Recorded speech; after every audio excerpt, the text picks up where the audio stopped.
आपका स्वागत है नेक्स्ट लेक्चर का पार्ट 2 एंशिएंट इंडिया, प्राचीन इतिहास का। तो पिछला लेक्चर में हम लोग पढ़े थे, पिछले पार्ट में हम लोग पढ़े थे कि इतिहास क्या है, इतिहास को कैसे बांटा गया है समय काल पे।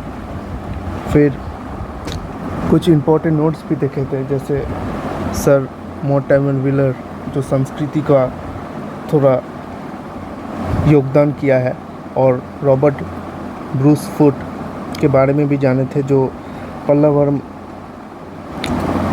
हाथ कुल्हाड़ी खोजे थे भारत में। और फिर हम लोगों ने देखा था कि पाषाण काल जो क्या है। पाषाण काल मतलब पत्थर का युग है, और पाषाण काल को हम लोग 3 भागों में भाग किए थे। किन किन भागों में?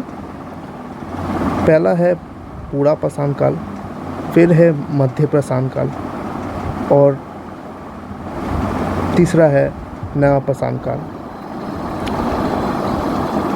तो पूरा पाषाण काल को भी हम लोग 3 भागों में भाग किए थे। ऐसा क्यों? क्योंकि हम लोगों ने देखा था कि पूरा पाषाण काल जो है वो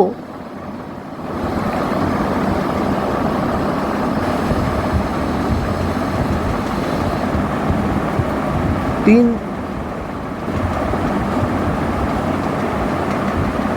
30 लाख साल से लेके 10,000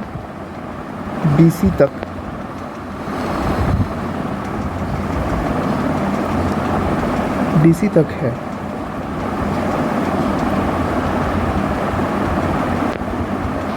पूरा पाषाण काल। और ऐसा क्यों है?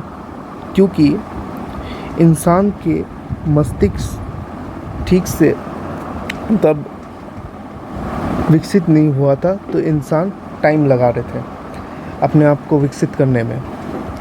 और साथ ही साथ एक बात बताना चाहता हूँ कि इस काल में, स्पेशली ये निम्न पाषाण काल और मध्य पाषाण काल में, ये निम्न पूरा पाषाण काल और मध्य पूरा पाषाण काल में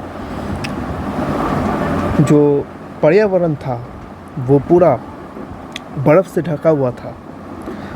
चारों तरफ बर्फ़ थे, बहुत ही ठंडी थी। तो लोगों के पास उतने साधन नहीं थे, तब के टाइम के इंसान के पास उतना साधन नहीं थे और उतना बुद्धि भी नहीं था कि उस पर्यावरण के साथ साथ अपने आप को विकसित कर पाए। हम लोग इस वीडियो में आज देखने जा रहे हैं, इस लेक्चर में हम लोग देखने जा रहे हैं कि ये जो 3 विभाजित हुआ है, 3 जो प्रकार का विभाजित हुआ है वो कैसे हुआ, और इसमें क्या अंतर है, और क्या ऐसा हुआ कि चीज़ें को उत्तर पाषाण काल से हम लोग देखेंगे कि बहुत जल्दी सब बदल रहा था। ऐसा क्या हुआ? तो चलिए शुरू करते हैं। पहला वाला निम्न पूरा पाषाण काल। निम्न पूरा पाषाण काल जो है वो उसका टाइम 30 लाख से लेके 14 लाख BC तक है। ठीक। उसके बाद औजार जो है, औजार कैसे मिलता है? औजारों का बात अगर हम लोग करें तो इंसान जो भी चीज़ पहले बनाता है वो चीज़ इंसान जो भी चीज़ बनाने का कोशिश किया है वो पहले कुछ ऐसा बनाया है जो दिखने में अच्छा नहीं था या फिर बहुत बड़ा था, ऐसा बनाया है। तो ये जो औजार ये लोग बनाया है, तो सबसे क्या टाइप के औजार बनाया है पहले इनको देख लेते हैं। एक है हाथ कुल्हाड़ी। हाथ कुल्हाड़ी ऐसा दिखता है कुछ, ये रहा हाथ कुल्हाड़ी। ये हाथ कुल्हाड़ी तब का हाथ कुल्हाड़ी है। ये हाथ कुल्हाड़ी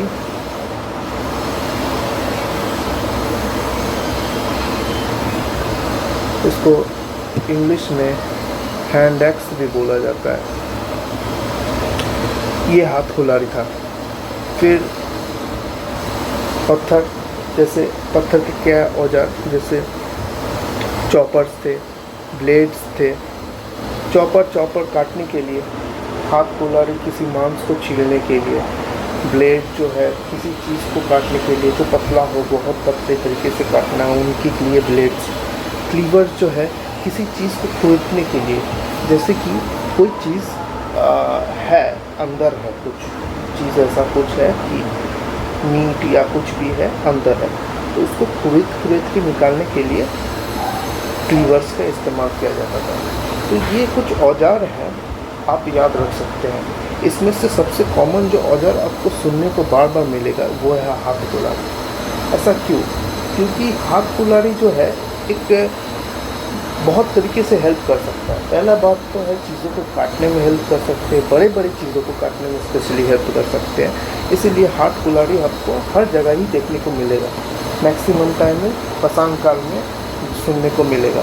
और साथ ही साथ पसान काल में क्यों, पसान काल के अलावा तांबा के काल में, मतलब चाकोलिथिक जिसको इंग्लिश में हम लोग बोलते हैं, तांबा के काल में भी हमको पसान काल में हाथ कुल्हाड़ी देखने को मिलेगा।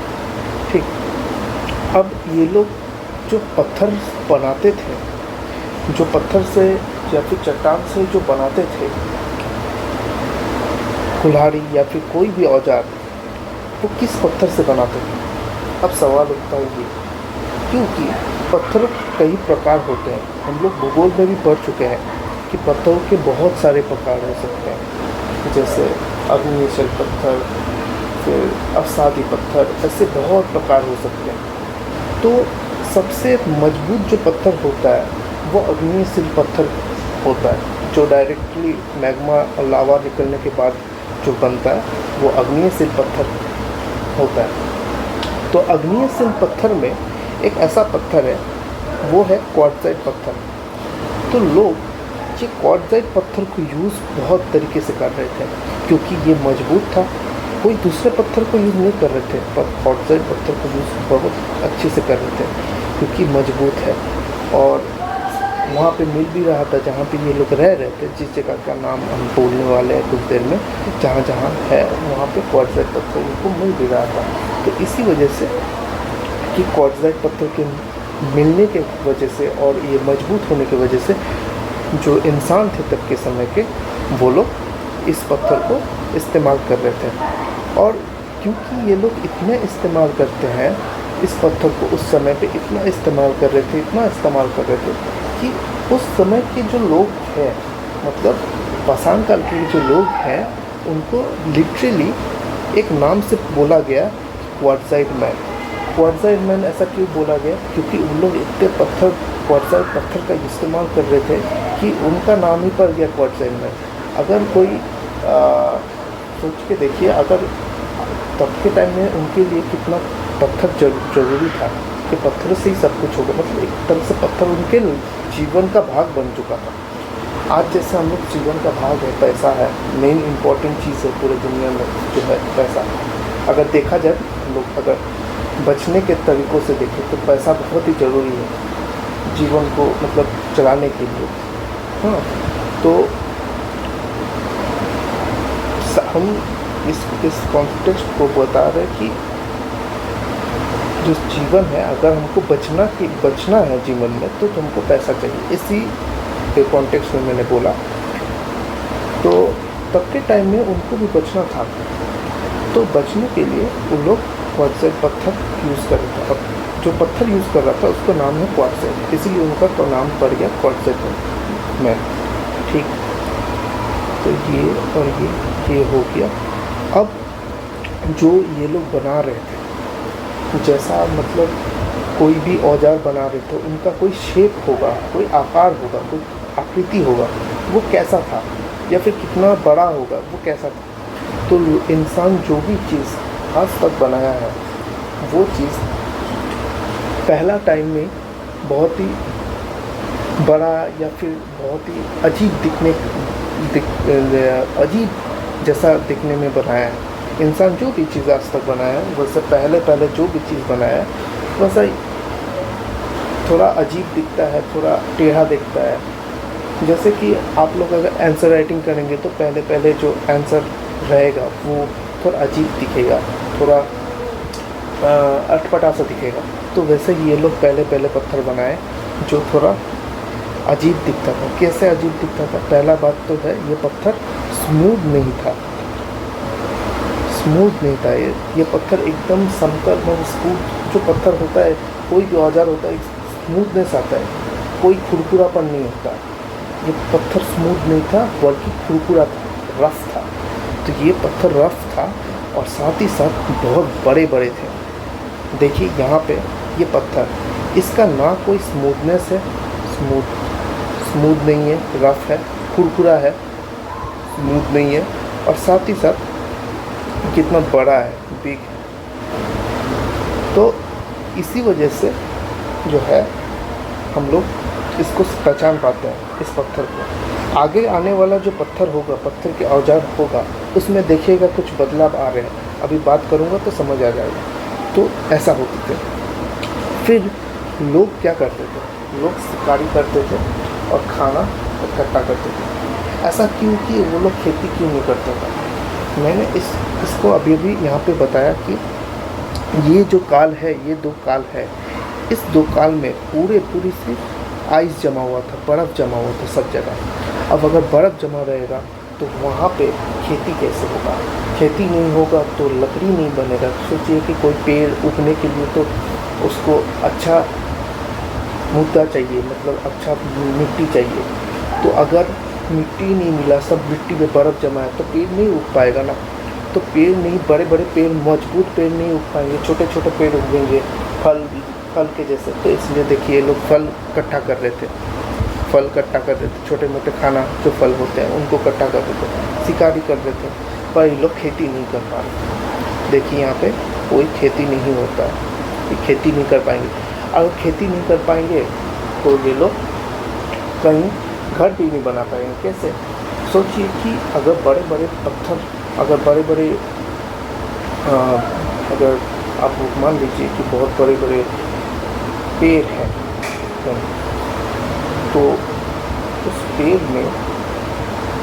को काट के ही तो इंसान घर बनाता है। पहले पहले तो ऐसा ही होता था, पेड़ का जो लकड़ी है उसको काट के इंसान अपना घर बनाता था।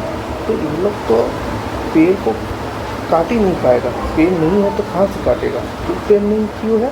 क्योंकि पेड़ इसीलिए नहीं है क्योंकि सब जगह बर्फ़ जमा है, बड़े बड़े पेड़ नहीं उग सक रहे थे। तो ये लोग का कोई घर भी नहीं होगा। ये भी एक रीज़न है कि ये लोग के पास घर नहीं होगा।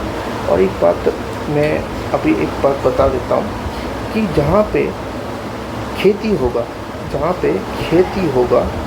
वहाँ पे लोग रहने का कोशिश करेंगे, तब भी घर बनता है। अगर खेती नहीं हुआ तो घर भी नहीं रहेगा। क्योंकि खेती जब होगा तो इंसान क्या करेंगे कि इंसान उस खेती को देखभाल करने के लिए उस जगह पर ठहरेंगे। पर अगर खेती नहीं होगा तो इंसान का वहाँ रहने का या फिर ठहरने का कोई मतलब नहीं बनता। इसीलिए हम लोग देखेंगे इस खेती के वजह से यहाँ पे कोई घर नहीं बना। ठीक है, ये भी एक रीज़न है। मैंने आपको 2 रीज़नों से समझा दिया, आप दोनों को इस्तेमाल कर सकते हैं। तो ये एक बात हुआ। सेकंड वाला अच्छा है और डिबेटेबल नहीं है, मतलब सेकंड वाला आप ये वाला एग्जांपल इस्तेमाल कर सकते हैं इस पॉइंट को समझाने के लिए। मैंने बता दिया, ठीक है। अब इसमें क्या बता रहा है? इंसान क्या है? इंसान जब बंदर से आज का इंसान बन रहा था तो उसको बहुत सारे चरणों में वैज्ञानिक लोगों ने विभाजित कर दिया। कैसा चरणों में? जैसे जैसे इंसान बढ़ रहा था उसके मस्तिष्क जो ब्रेन है उस ब्रेन के आधार पे इंसान को विभाजित कर दिया। जैसे कि जो सबसे पुराना वाला है उसको हम लोग बोलते हैं ऑस्ट्रेलोपिथिकस। ये नाम याद आप रख लीजिए मुंह में, क्योंकि पूछता नहीं है उतना। ऑस्ट्रेलोपिथिकस, ठीक। फिर आता है होमो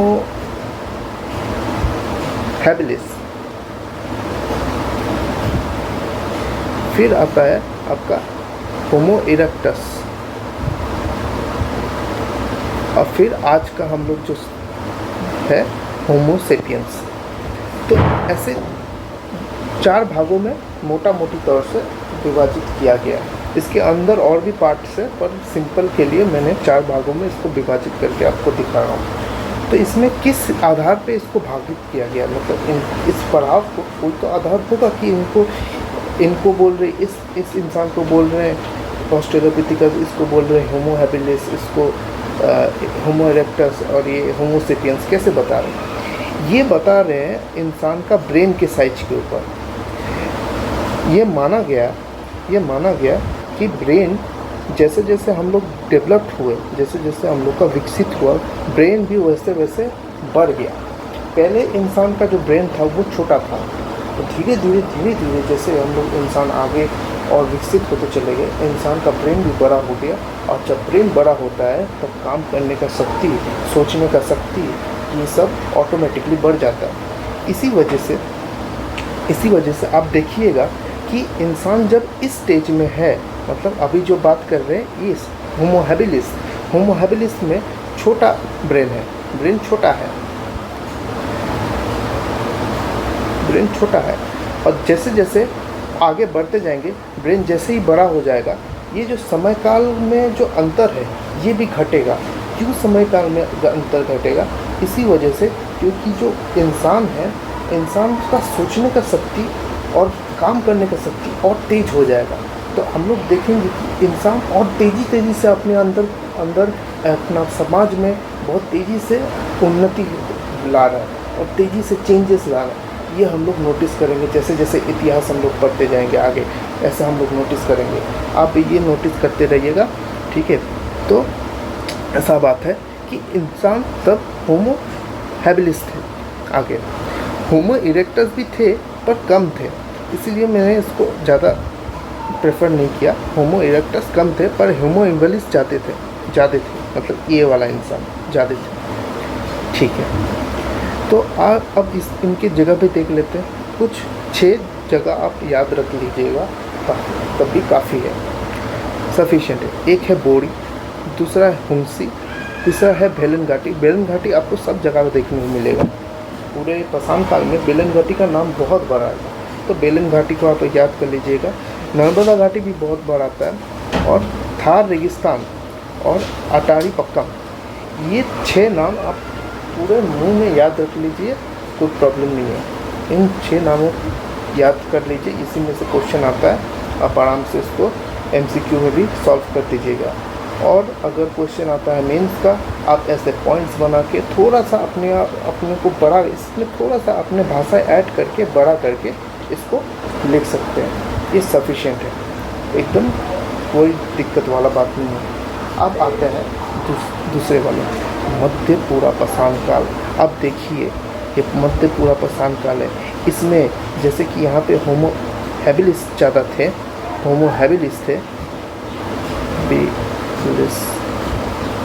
यहाँ पे होमो इरेक्टस होंगे।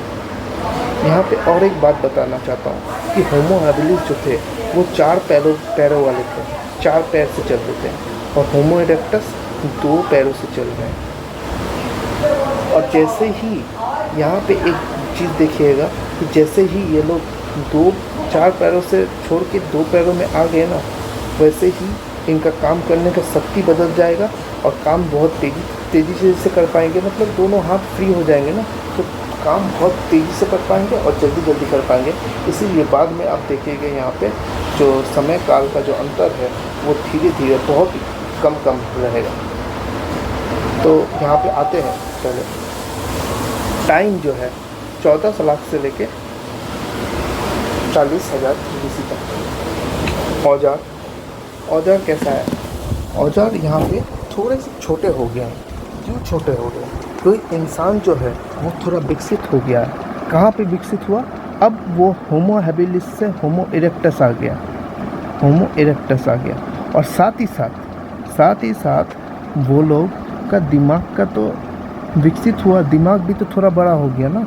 जैसे होमो हैबिलिस से वो लोग होमो इरेक्टस में गया, वो लोग का दिमाग भी बड़ा हो गया, और साथ ही साथ वो लोग 2 पैरों में भी चल पा रहे थे। अब दोनों हाथ फ्री हो गए, अब दोनों हाथ फ्री हो गए और दो पैरों में ये लोग चल रहे थे। देखिए यहाँ पे इंसान जो है, यहाँ पे औजार का जो साइज है उसको छोटा कर दिया, उसको छोटा कर दिया।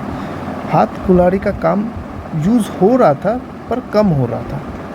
इंसान का जो अब सोच के देखिए कि इंसान जब थोड़ा विकसित हो गया तो दूसरे टाइप के औजार भी बनाने लगेंगे, थोड़ा बहुत दूसरा छोटा मोटा टाइप का औजार बनाने लगेंगे, थोड़ा ऐसा भी करने लगेंगे कि एक औजार है, उनको पता था एक ही चीज़, उस औजार से एक ही चीज़ किया जा सकता है, पर बाद में उनको पता चला नहीं, इस औजार से तो दूसरी चीज़ भी किया जा सकता है। तो ऐसे उनको भी पता चला कि अच्छा, क्लीवर्स या फिर ब्लेड से तो हम मीट को काट रहे हैं, इससे तो कुछ और भी काटा जा सकता है। ऐसे करके उनको थोड़ा विकसित हुआ। इसी वजह से जो हाथ कुल्हाड़ी वो लोग ज़्यादा यूज़ कर रहे थे, तो हाथ कुल्हाड़ी का जो यूज़ है वो धीरे धीरे कम हो गया, हो रहा था पर कम हो गया। ठीक है, तो अब देखिए इंसान का जब हाथ फ्री हो गया तब एक टेक्निक का वो लोग यूज़ कर रहे थे। इंसान का जब हाथ फ्री हो गया तो एक नया प्रकार का एक छोटा औजार बनाए थे। क्या औजार था? एक ब्लेड बनाए थे, कुछ किस्म का ब्लेड बनाए थे। उसको ऐसे एक पत्थर रहता था, उस पत्थर को ऐसे ऊपर से दूसरा पत्थर लेके ऊपर से इसको मारा जाता था, जोर से 1000 से लेके 2000 बार मारा जाता था, और भी बार मारा जाता था, तब जाके ये पत्थर अलग होता था।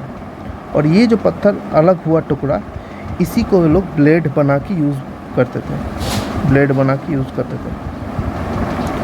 ठीक, तो इस जो तकनीक से ये लोग तोड़ रहे थे, बड़ा पत्थर लेके उसके ऊपर और दूसरा पत्थर से मार के ऐसे तोड़ के एक ब्लेड बना रहे थे। इसका एक टेक्निक है। इसका क्या टेक्निक का नाम है? लेविलॉइस टेक्निक। ठीक है, आप ये वर्ड याद रखिएगा, लेविलॉइस टेक्निक। ठीक है, लेविलॉइस टेक्निक के साहाय्य से, लेविलॉइस टेक्निक अगर आपसे कोई पूछता है तो आप बताइएगा जो एक पत्थर होता है, पत्थर के ऊपर अगर दूसरे पत्थर से जोर से मार के अगर उसका जो छिलका, एक छिलका जैसा, ये तो एक छिलका जैसा दिख रहा है ना, अगर छिलका जैसा ऐसा निकल आता है तो उसी को, वो छिलके जैसे वो निकल आने को ही हम लोग बोलते हैं ब्लेड, लेविलॉइस ब्लेड, और उसी को हम लोग लेविलॉइस टेक्निक भी बोलते हैं।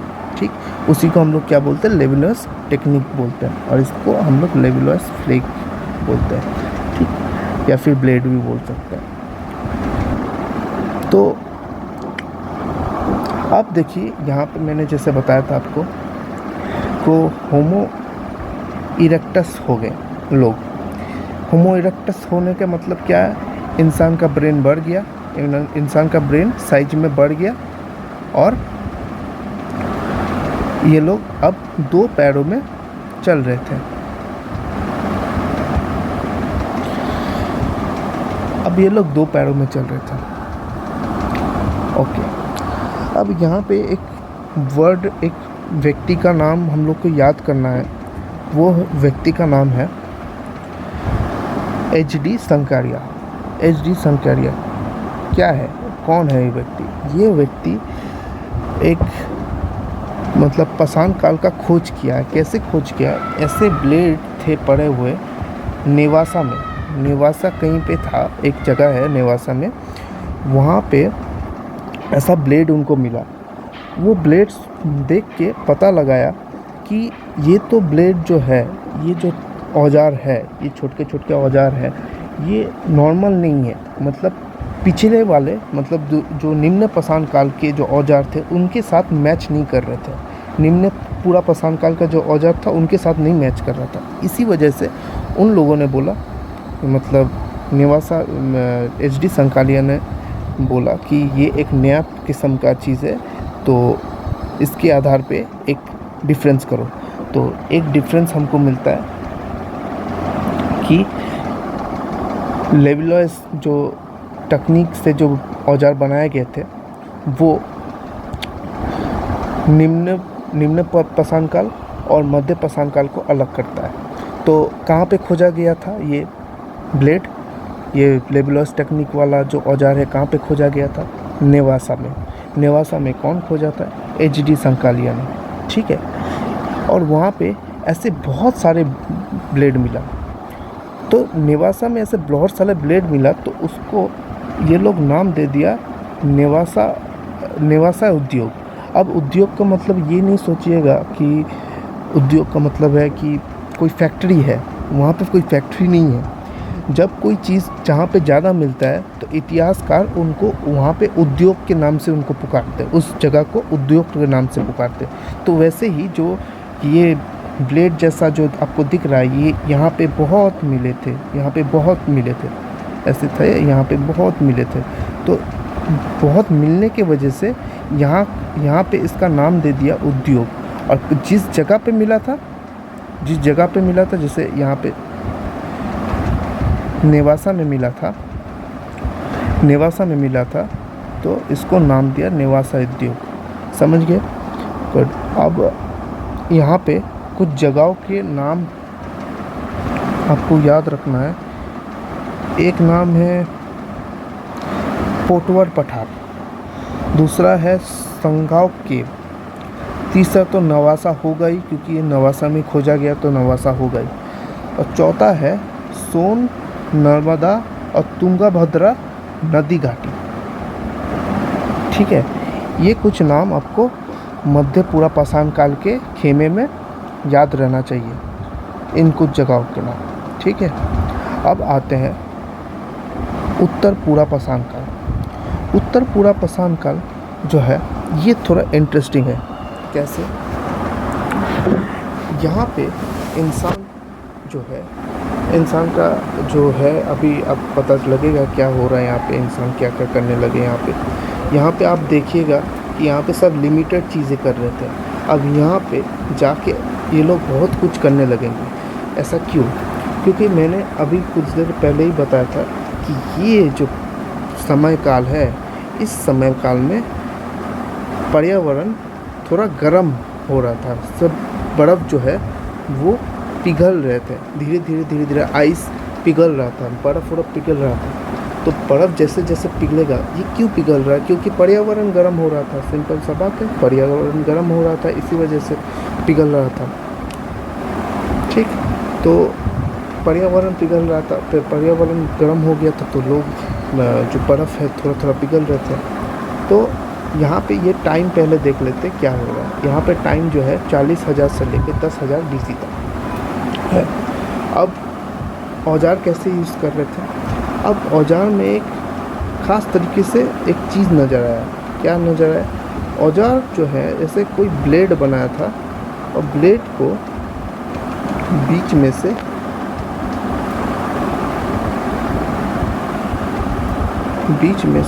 ऐसे साइड में धार में लगा दिया था। पहले जो औजार हो रहे थे वो पहले औजार में साइड में कोई धार नहीं था, शायद मतलब उतना धार वो नहीं था। अब इसमें देखा गया कि दोनों साइड में धार है, इसीलिए इसको नाम दिया, इस टाइप के औजार को नाम दिया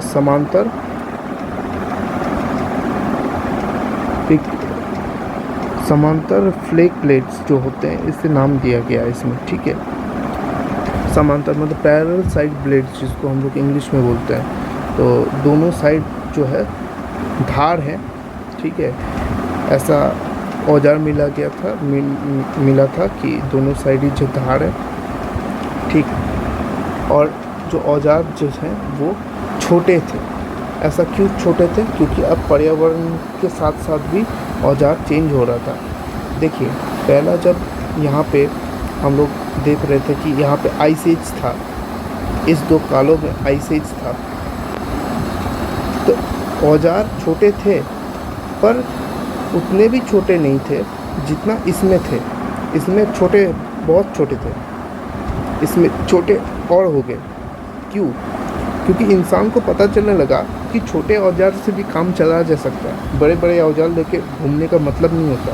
और बड़े बड़े औजार क्यों ही रखेंगे? क्योंकि बड़े बड़े औजार ले जाने में भी प्रॉब्लम होता है, तो लोग छोटे छोटे औजार बनाने लगे जो पॉकेट में फिट हो जाए, उनके कपड़े में फिट हो जाए। तो ऐसा औजार वो लोग बनाने लगे धीरे धीरे। अब देखिए यहाँ पे क्या चल रहा है। यहाँ पे स्लेग ब्लेड जो है वो संस्कृति है, मतलब ऐसे छोटे छोटे औजार वाले ब्लेड बहुत सारे मिल रहे थे, तो इसी ब्लेड का जो है वो बता दिया कि संस्कृति था, एक तरह से बहुत मिल रहे थे। दूसरा मैंने जैसे बताया आइस एज ख़त्म होने को था और जलवायु थोड़ा थोड़ा गर्म हो रहा था। मतलब एक धक्के में तो पूरा सारे बर्फ़ तो नहीं पिघल गए ना, धीरे धीरे पिघल रहा था। और उसी वजह से क्यों पिघल रहा था, क्योंकि जलवायु जो था वो गर्म था। लोग क्या करने लगे, अब लकड़ी से आग जलाने लगे। अब देखिए इनको लकड़ी मिल गया। क्यों लकड़ी मिला, क्योंकि सब पिघल रहा है, पेड़ उग रहा है, और पेड़ जब उगेगा तो लकड़ी काट के उसमें से लकड़ी निकालेगा, और लकड़ी जब निकालेगा तो उसमें से क्या करेगा, लकड़ी में से आग जला सकता है। तो इसी वजह से ये लोग आग जलाने भी इसी काल में सीखा है। अगर कोई पूछता है कि आग जलाने के लिए इसी काल में क्यों सीख गया, तो आपका सीधा उत्तर होगा कि इसी काल में इसलिए सीखा है क्योंकि आग जलाने के लिए जो पर्यावरण चाहिए था, पहला बात तो है पर्यावरण गर्म हुआ तो बर्फ़ पिघल गए तो पेड़ उगे तो लोगों ने पेड़ को काट के लकड़ियाँ निकाला, और लकड़ी जब निकाला तो उस लकड़ी से क्या करा है, आग जलाने लगे। ठीक, अब यहाँ पे कुछ जगहों का नाम याद रख लीजिएगा। एक है नेवासा, तो एक है नेवासा नहीं, कश्मीर है, फिर है विंध्या, फिर है सोन घाटी, फिर है छोटा नागपुर, फिर है पश्चिम बंगाल, फिर है बेलन घाटी, फिर है चौपानी मंडो जो बेलन घाटी में ही है। बेलन घाटी जो है बहुत बड़ा एरिया है, तो उसमें भी छोटे छोटे आपको जगह नज़र आएगा। तो उसमें से एक जगह का नाम है चौपानी मंडो, ठीक है, एक जगह का नाम है बेलन घाटी में चौपानी मंडो। दूसरा है मूलचट्टा और भीमबेटका है। अब यहाँ पे 6 और 8 को आपको नज़र रखना होगा। 6 जो है उत्तर पूरा पाषाण काल से लेके नवा पाषाण काल तक, नवा पाषाण काल तक आपको इसका मतलब इंसानों को रहने का एविडेंस या फिर सबूत मिलते रहेगा। इसका मतलब है आप कभी भी एग्जाम्पल दे सकते हैं, मध्य पाषाण काल में भी आप एग्जाम्पल दे सकते हैं कि बेलन घाटी का। दूसरा है आप नवा पाषाण काल में भी एग्जाम्पल दे सकते हैं बेलन घाटी का। तो और उत्तर पूरा पाषाण काल में भी आप एग्जाम्पल दे सकते हैं बेलन घाटी का। तो यहाँ पे बताया जा रहा है कि बेलन घाटी में उत्तर पूरा पाषाण काल से लेके पूरा नवा पाषाण काल तक का एविडेंस या फिर सबूत इंसानों का रहने का वो हमको मिलता है। ठीक, और 8 वाले में एक चीज़ गौर करने वाला है। हम लोग अभी तक जो बात कर रहे थे वो पत्थरों से बना हुआ औजार था। ये जो मूलचट्टा और भीमबेटका है, इसमें पहली बार खोजा गया कि इंसानों की जानवरों की जो हड्डी है उन हड्डियों से औजार बनाया है, अब यहाँ पे ये नाम भी आप याद कर लीजिएगा, बहुत ही काम लायक है क्योंकि पूछता है। तो इसमें से है भीमबेटका में है कला, चट्टान की कला, जो रॉक पेंटिंग होते हैं, जो चट्टान में जो पेंटिंग बनाते हैं उसका बारे में है। ठीक है, फिर कुनून में तो भीमबेटका में क्या मिलता है, चट्टान की कला मतलब रॉक पेंटिंग मिलता है, ड्राइंग मिलता है, पत्थरों पे बनाया गया ड्राइंग। कुनून में क्या मिला, कुनून में हमको मिलता है कि जानवरों के दांतों से बनाया हुआ गहना। मतलब क्या है, जानवरों के दांतों से बनाया हुआ गहना ये